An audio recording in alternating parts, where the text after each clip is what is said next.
আজ ঘরে দুটো মশলা পিষে নেব, সেটা আপনাদের সঙ্গে শেয়ার করব। ঘরের মশলা কারি না বা খেতে ভালো লাগে।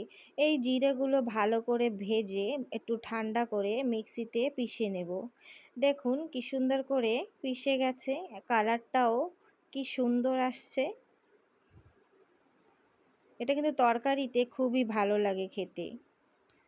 তারপরে চলো গরম মশলাটা পিষে নিই। দেখুন এলাচগুলো দিয়ে দিলাম। আমরা তো ঝাল খুবই কম খাই, তাই গোলমরিচ অল্পই নিলাম। যে যেরকম ঝাল খায় সেই হিসাবে নিতে পারেন। তেজপাতা দিয়ে দেব। দারচিনিগুলো নিয়ে ভালো করে ভেজে এগুলো একটু ঠান্ডা করে তারপরেই পিষে নেব।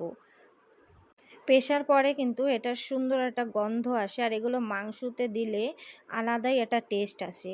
তারপরে এগুলো দেখুন কি সুন্দর পেষা হয়ে গেছে। একটু ঠান্ডা করে তারপরে তুলে রেখে দেব। এগুলো কিন্তু অনেক দিনই চলে যায়।